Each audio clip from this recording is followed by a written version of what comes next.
Hi, everybody. Chef Diana here. Welcome to The Cutting Edge, brought to you by Schmidt Brothers Cutlery. I'm so happy to be here tonight to share this amazing product, knife that my journey started with falling in love with this knife when I started teaching at Homemade. A little more than a year ago, I wasn't familiar with them, and picked up a Schmidt Brothers knife, wondering what's the difference between all of these knife brands that are out there that we've known about for all these years, and absolutely, completely fell in love with this knife and thought, wow, they must be expensive, because it's a beautiful knife, beautiful craftsmanship, functionality, and then I thought, wow, they're not. They're really reasonable and such an amazing knife. So I'm really happy to be here with you tonight for The Cutting Edge. Schmidt Brothers Cutlery is on a mission to have you fall in love with cooking, and tools are your best friend in helping you achieve that. So we're only as good as our tools, and the main tool we use in the kitchen is a knife. So I'm super happy and excited to be here with you.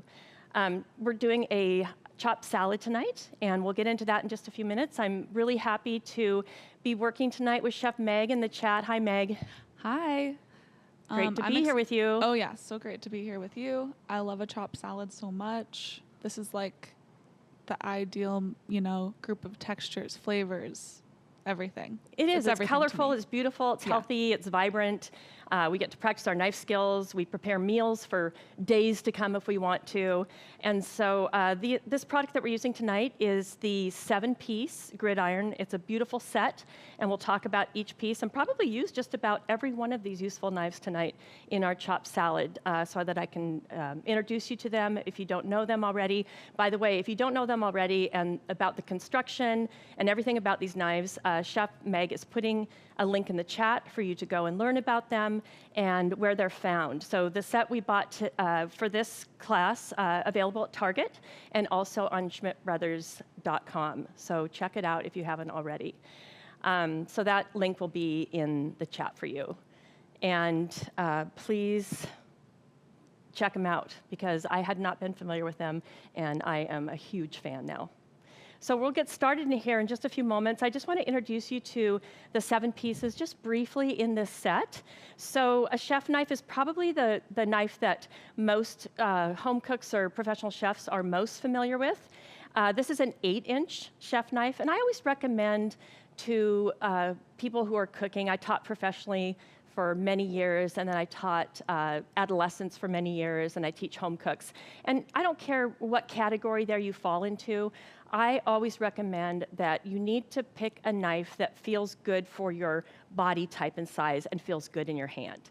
So some people might like a little heavier knife, and Schmidt Brothers does make other knives that are a little heavier. Some people might feel really safe and comfortable. I love this knife. It's a lightweight knife, really good, easy grip, and it's lightweight, and this feels good in my hand too.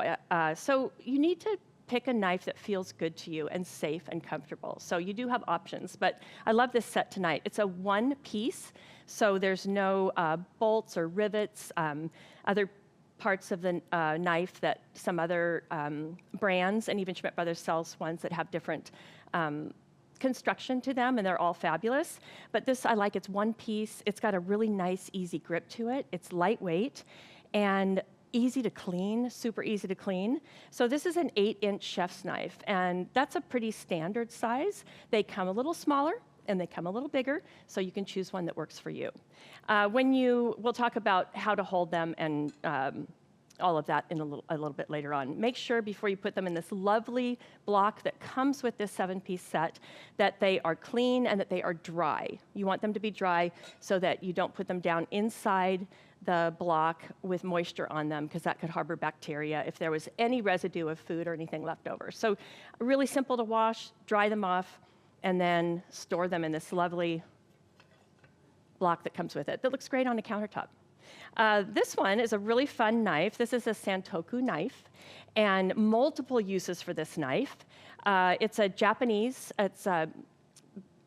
designed after a Japanese, like a sushi knife. If you notice in a sushi restaurant, you might have seen a Santoku when you look at the sushi chefs and they're preparing sushi, because thin slices of things really works well for that. Fruits, vegetables, different meats, so lots and lots of uses for the Santoku. Do you know what the divots are for? Is that so things don't stick? Yes, yeah, that's Okay. exactly right. So pieces of, it is my understanding that especially pieces of maybe a fish, when the sushi chefs are cutting thin slices of fresh fish, that it can kind of stick to it. Kind of like most of us would probably cut a potato and the potato sticks to the knife and it's a little annoying. So that would be really great for slicing potatoes, raw potatoes, because of all the starches. And those little rivets would keep it from sticking to the knife, which can be annoying and can be dangerous also. So yeah, thanks for bringing that up. The next one we have is a slicer. This is a really nice sort of a mid-sized slicer. It has a tiny, tiny bit of flexibility, meaning if I just press it down on the cutting board like this, it bends just a little bit. A little flexibility can be really nice when you're cutting something like a cantaloupe. I would probably want to use the slicer for that. It's a larger melon. It has some flexibility, so it kind of guides me around the outside of the melon as I'm taking the rind off. So this is a slicer. Each of these knives has multiple uses. We could be here for 3 days, and I could talk about uses for these knives. So I'm just giving you some real basics. So definitely check out the website for other uses. Lots and lots of uses for each one of these. So the slicer has multiple uses. Okay, so that's a really fun one. This 7-piece knife set, you don't need anything else. We have a bread knife. I sometimes refer to this as a serrated knife. Most people know it as a bread knife. The serration is the little wavy, little scalloped edges, which I'm not going to put my finger on because they're quite sharp. A bread knife is wonderful for those really thick, dense Italian breads that have that thick crust to safely cut through them. So the teeth will saw through that exterior crust and then create a nice, even slice. So we're not like just smushing the bread with a dull knife or a knife that doesn't have that scalloped edge. We have some other knives in here that are great for this use as well. But I also like to sometimes use a serrated edge or a bread knife for a tomato. If a tomato, you have a big, nice, ripe tomato, and the skin sometimes can be a little bit thick, and if you take a knife to it, especially a knife that's not super sharp, these all, by the way, hold their edges quite well and don't need sharpening very often at all. But a serrated knife will sort of saw through that outer edge, and then you can create a nice, even tomato slice as well once it cuts through that thick exterior. So I also really like a serrated knife like that for a tomato that's difficult to cut. Sometimes even I find like a sweet pepper, like a sweet red pepper or a sweet green pepper, sometimes the outer skin can be kind of tough and hard to cut through. Sometimes a serrated knife works really well for that too, especially maybe you're trying to make a nice sweet pepper ring or something, like to go on top of a salad as a garnish. This will work really nicely and not smush the pepper down and create a nice little slice. So not only for bread, but other uses as well. And then I love this. A utility knife is something that a lot of people, in my experience, aren't really familiar with. And they say, what does a utility knife look like? Well, it's somewhere between a paring knife and a French knife or a chef's knife in size. So it's something in between. So this is a little bit on the small side. Utility knives do come a little bit bigger. But something that's really nice about this knife is it has a little sawed. I don't know if that's good, if you can see that close. I don't know how close you can get the camera down here, Kai, but it has little teeth on it, like that little serrated edge, little tiny teeth. And this would be fabulous for cutting that tomato. If it was a smaller tomato, and also for coring, you could use it small enough to core the tomato and then slice the tomato. So it would serve the same purpose. So utility knife is sort of between those mid jobs between a paring knife, small job, and a chef's knife or French knife for a larger job. So somewhere in between. But a utility knife is really handy to have. This one, I would say I would use it for kiwi, to take the skin off of a kiwi. I would definitely use it for tomatoes, smaller fruit, maybe taking the rind off of a mango or something like that. It would be very, very useful. Lots and lots of uses for that. And then our smallest knife is the paring knife. Paring knives are, again, small tasks, so taking the peel off of garlic, multiple uses for the paring knife. So typically, small job, small knife, definitely comes in handy. We also use the paring knife. I don't think we have anything we're using it for in this way this evening, but a paring knife can actually be used with the grip, which you're going to grip your knives. I'm going to show you as we cut things tonight how to grip the knives, and many of you already know, but we'll review it. It never hurts to review it if you don't know, and I'll show you my way, and you can try it. But a paring knife, you sometimes will hold way up on it, and you'll actually be cutting towards yourself, which is a rule that you generally don't want to do, is cut towards yourself. But if you're taking the skin off of something very carefully, obviously watching what you're doing, and you use this sort of rotation of the wrist motion. So maybe a small potato that you're taking the peel off of, or something like that. So a paring knife is very easy to hold in the hand because it's small, and therefore it's much safer than taking one of the larger knives and trying to do that same task. It's quite a bit more awkward, okay? So safety is really, really important. These knives come with a nice sharp edge on them, and I find that they hold the edge quite well. So caring for the knives, never, ever, ever in the dishwasher. You always want to hand wash them. Super easy to hand wash and dry, and then put away. Nice to store them in there. And also just take care of them and don't use them for scraping things. We have a Schmidt Brothers Cutlery makes this wonderful little bench scraper that can be used not only for picking up items, and we'll use this tonight, that you cut and scrape up to put into a bowl or something like this. If you do that with your knife, you're going to dull the edge quite a bit quicker, and we want to keep that nice sharp edge on there. They're also used, bench scrapers are often used in baking. If you have a round of raw dough and you're going to separate it, you use that for separating the dough into different, smaller pieces. Maybe you're making rolls or something like that. So this tool, again, is a really wonderful, really handy. It's a really nice, easy, comfortable grip. And we would always recommend that you purchase a Schmidt Brothers bench scraper as well, and keep that handy so you remember to use it. So it's a really nice thing to have. And another feature on these knives that I love is some of the knife brands that you find out there on the market have a really rough, straight edge here, and it's really squared off at the top. And this one has a really nice sort of smooth, almost rounded, right up here at the top between the handle and the blade. And that is so comfortable for your hand. So you definitely want to bring your hand up. This is the pinch grip. And you definitely want to bring your hand up. Your pointer finger and your thumb are literally on the blade part of the knife, and you're grasping the handle with the back of your hand. Okay, so this is really how you want to hold a knife. And if you're not used to that, it may feel awkward in the very beginning. Trust me.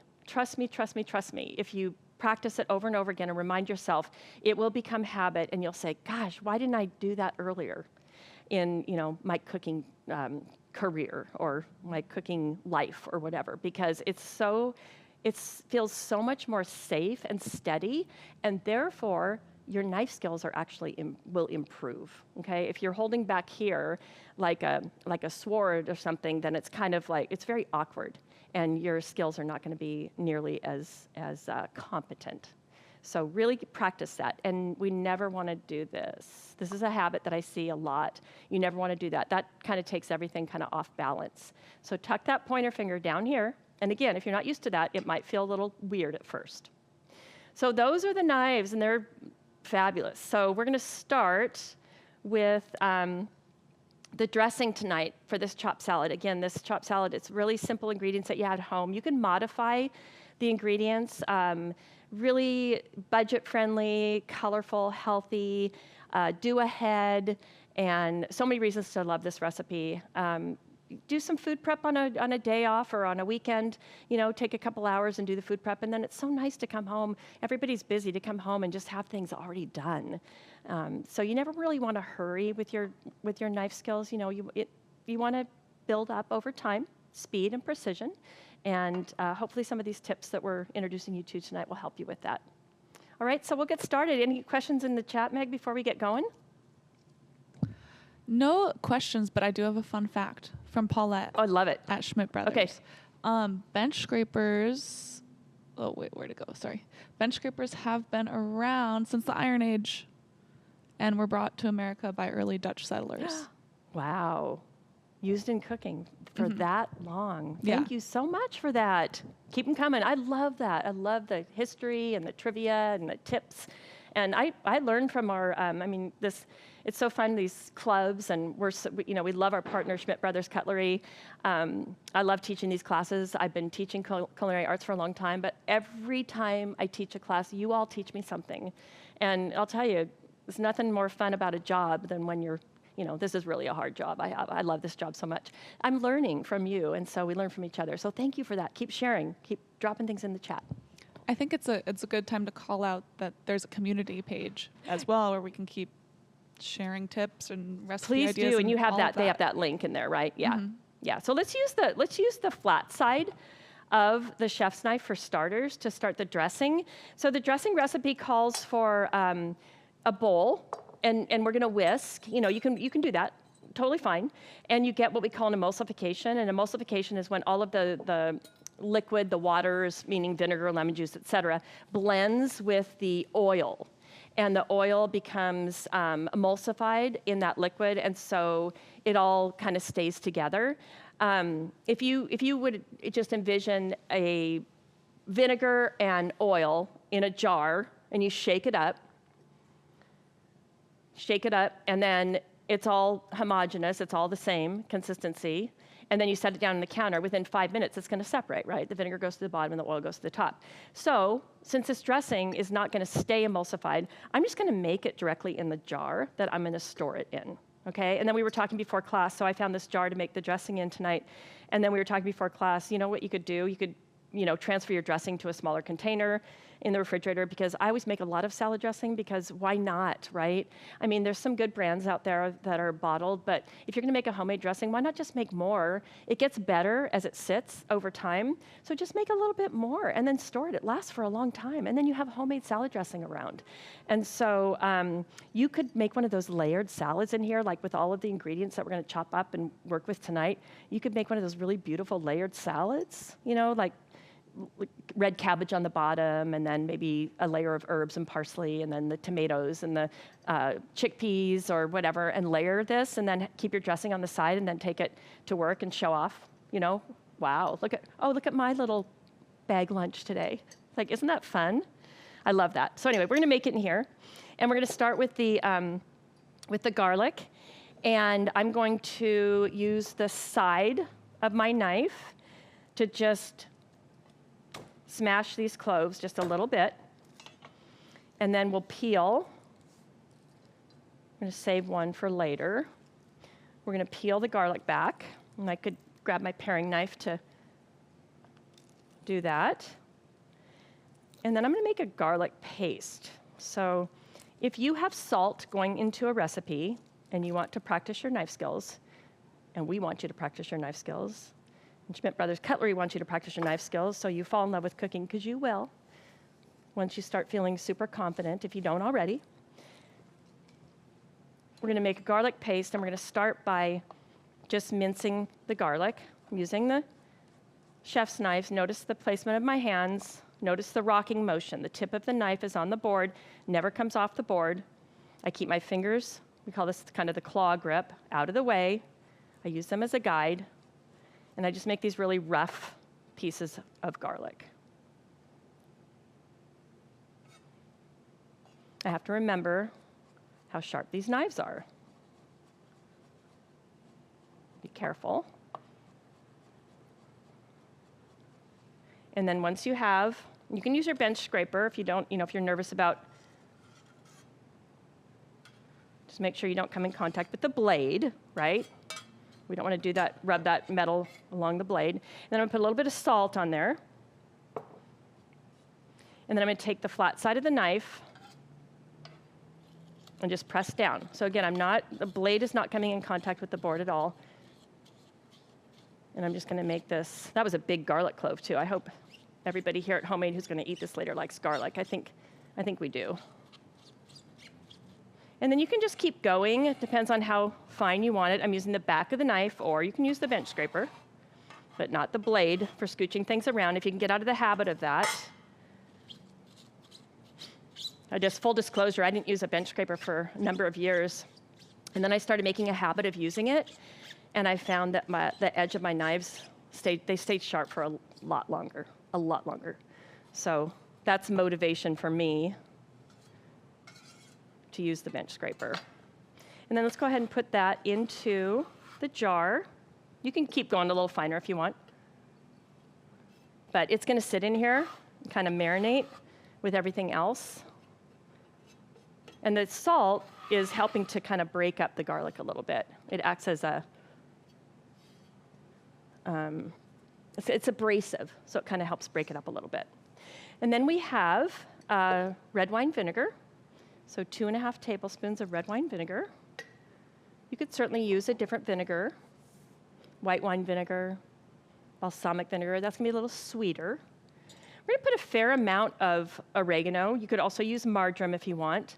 It seems like a lot, and I'm going to save just a little bit of this back for sprinkling on top of the salad. We're using dried oregano, but again, we're making a pretty good-sized batch of salad dressing, so it's going to be nice. You could also use a mixture like an Italian seasoning blend or marjoram, which is really close to oregano. If you were going to use something stronger like thyme or rosemary, I would cut down on the amount, but the marjoram or oregano is kind of a nice mild, adds a good flavor for this. So it's a fair amount, but I would go ahead and add it. If you were going to use fresh instead of dried, you would use twice the amount, so that's a lot. What happens when herbs dry is the moisture evaporates and the flavor intensifies. So when we use dried herbs, we use half the amount of fresh. And then lemon juice. So we recommend half of a lemon. Each fresh lemon has approximately 3 tablespoons of juice. And I'm just taking a fork and squeezing with my hands. And see what I have this strainer here for? So that I was going to do this over a strainer. Why? To catch the seeds, and I forgot to do that. So we'll have to fish the seeds out. No big deal. There's just a couple of them in there. But put a little strainer like this over the bowl. Every lemon, approximately 3 tablespoons of juice. And definitely you can modify the amount of lemon juice. We can adjust later. There's just a couple of little seeds in there. There we go. Got them all. And then that goes in there. Chef, I have a question for you. People in the chat are wondering about the life of the vinaigrette in the fridge, how long it's going to last when you're putting in fresh garlic, fresh lemon juice. I would keep it, personally at home, I would keep it 10 days. I think it'd be fine. Yeah, good question. Thanks for asking that. And then we have a little pepper, and remember the salt's already in there because we added it with the garlic. So don't add any more salt because there's probably plenty. We can taste it later and see. You could also put in a little Dijon mustard if you wanted. We're not doing that tonight. And then we have 1.5 cups of olive oil. And that's all there is to it. Really simple, straightforward, delicious with all of these ingredients we have going into our salad. And then shake it up. I didn't test this part before. I'm just going to put the lid on there just in case we don't have a tight one. And then let's taste this for seasoning. And then that'll sit while we prepare everything else. See, you have plenty for tonight and then more for later. It's delicious. I might put a little more lemon juice, but you know what? We're going to add lemon juice on top of the salad when we serve it, so that might do the trick. It's also going to sit and get better over the next few minutes. So very, very simple, right in the container that we're going to store it into. And then soft cloth.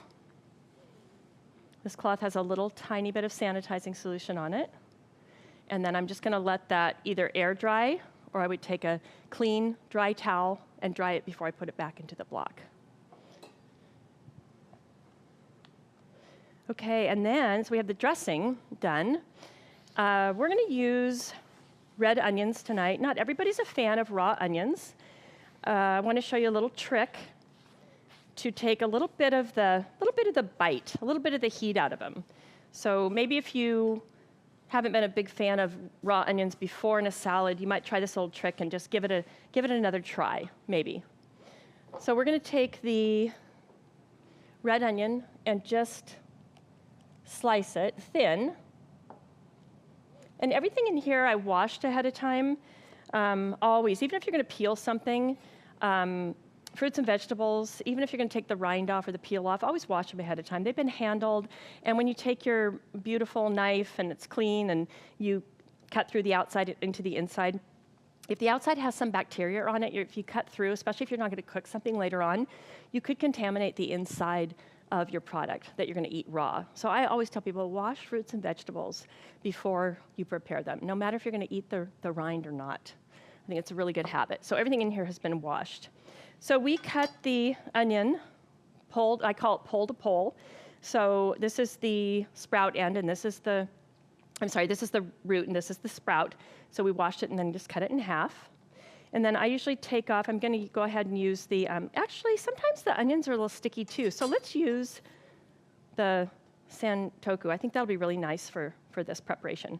So we'll cut a little piece of the red onion off the top and then peel back 1 or 2 layers just until we get to usable onion. And then typically with a chopped salad, the pieces are small. The idea is that you have a salad where you can take a forkful or a spoonful or whatever, however you're going to eat it, and you get a little bit of everything in that bite. Okay, so we want to make the cuts kind of small. So I'm going to go ahead and get down at eye level and cut through, pressing down with my hand, cutting through, not all the way through to the other side, just in a little bit. This is a entire half of a red onion. I don't think we're going to use the whole thing. It was a fairly large one. And then I'm going to cut across like this, about 1/4-inch slices. And then we'll do some nice little, like a small dice this way. Okay, that's probably plenty for our salad that we're making tonight. We'll err on the underside. Definitely if you have too much hot onion in there, it might not be so wonderful. And then we're gonna remember to use our bench scraper we're gonna use this glass bowl, and then I'm gonna put a little bit of ice water in there, and that's gonna just soften them a little bit, and it's also gonna extract some of the heat.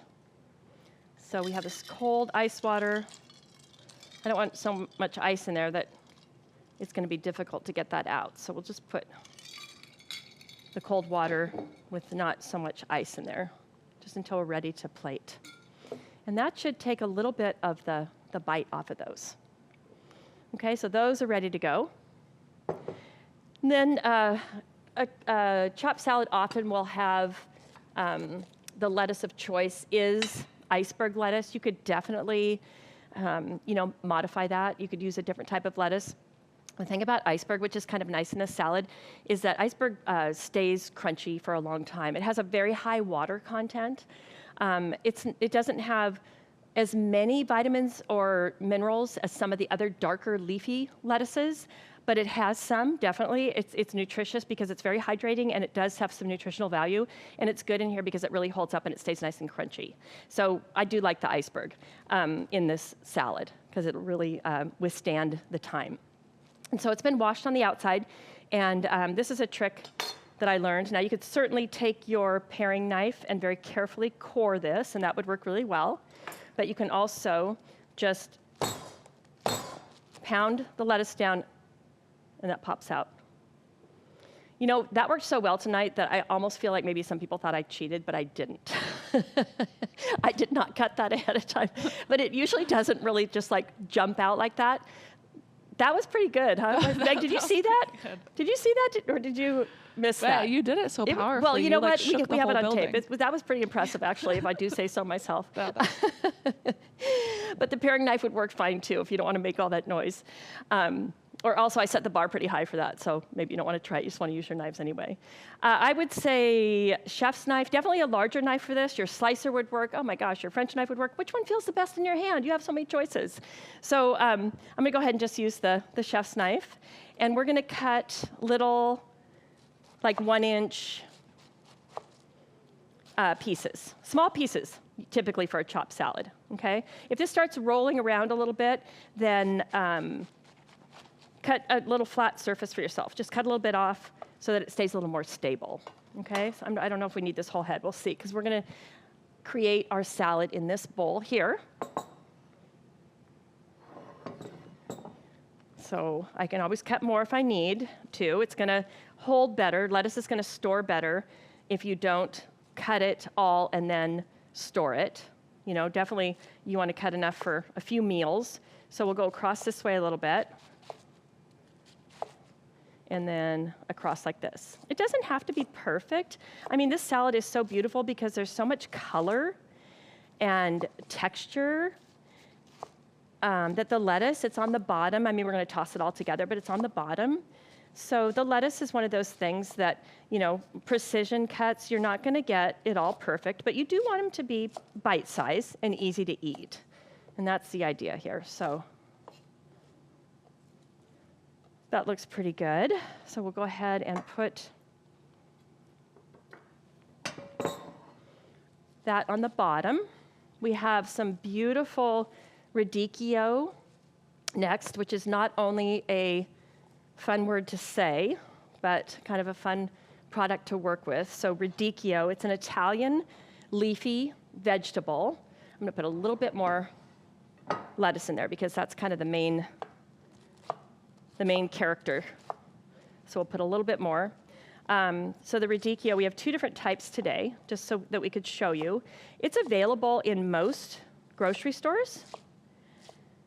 And it's a little bit more on the pricey side probably, but it lasts a long time. And it also, you don't use a lot of it, okay? So that's coming up here next. You don't use a lot of it because it has a little bit of a bitter taste to it. Not bitter in a bad way. I like the bitterness, but you wouldn't, most people, in Italy, they eat whole heads of radicchio. They olive oil, salt, pepper, on the grill it goes. Salads just of straight radicchio. But here in the States, we typically don't eat it, a lot of it at once. We garnish with it, or we incorporate a little bit into salads because it adds a nice little bitterness, a nice little crunch, and it adds beautiful color and has really good nutritional value because of its color. Remember, we want to always kind of eat the rainbow. Well, we're really eating the rainbow tonight to get all those nutrients. So some of these outer leaves are a little bit wilted, so I'm just going to compost those.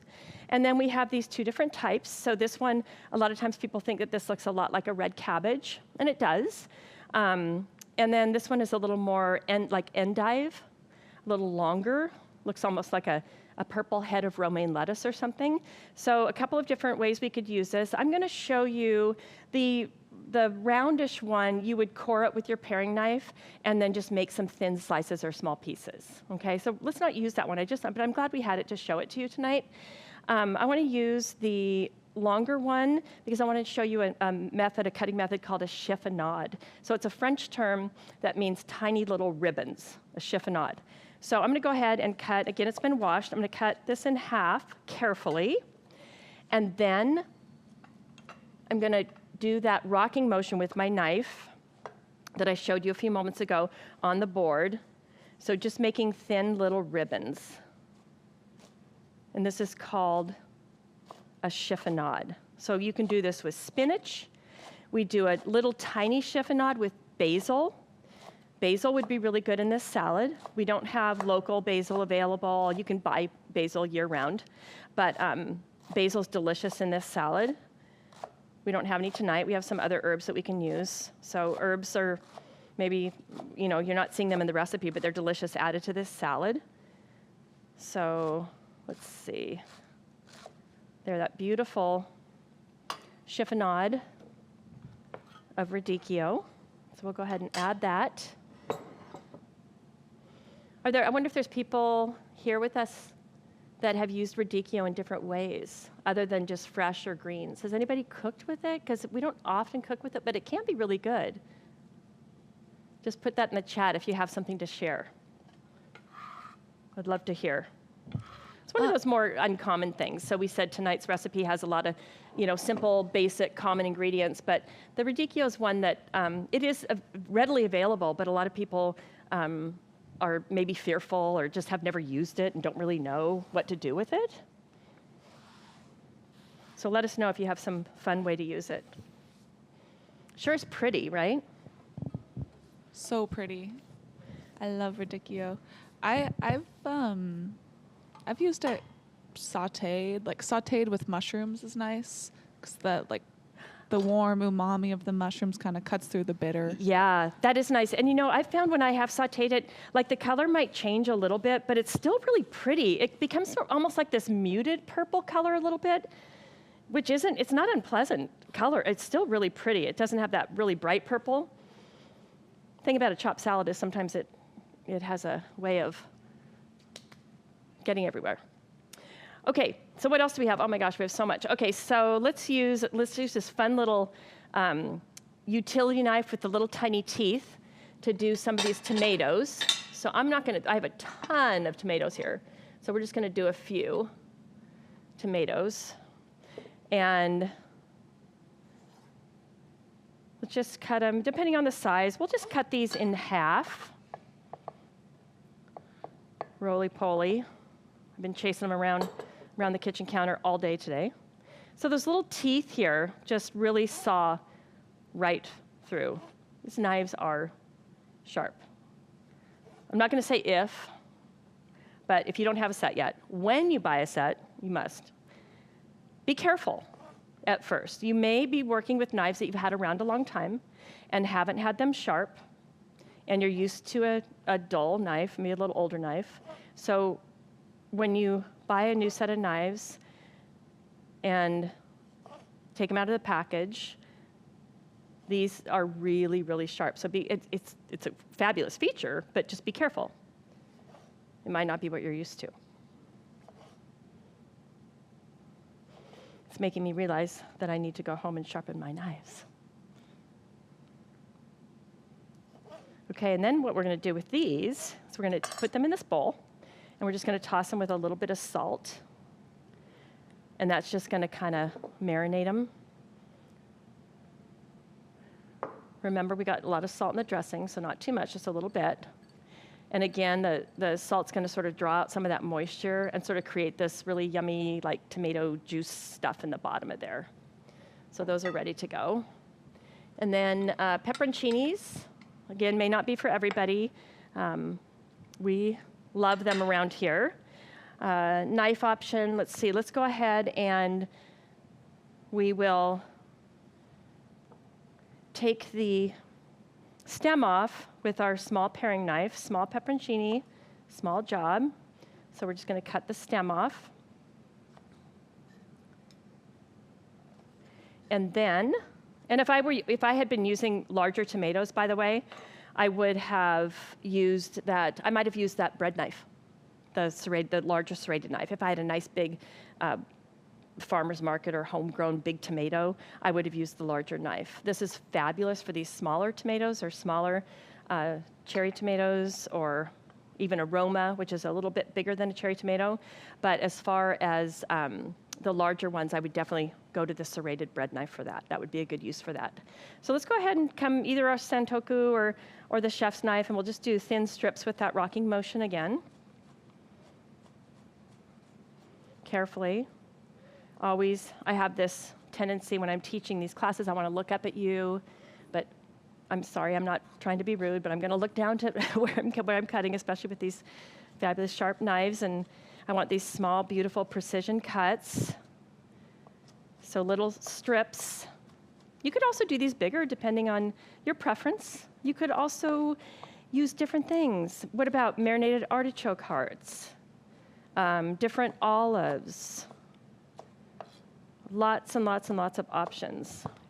Maybe if you just opened your refrigerator this evening and you looked and you saw what was in there, you would say, oh, I could make a chopped salad of what I have in there in my refrigerator right now. So that's kind of the idea. Simple, delicious, make ahead. Okay, I think we're gonna start assembling, and then, let's see, I'm gonna put that off to the side for now.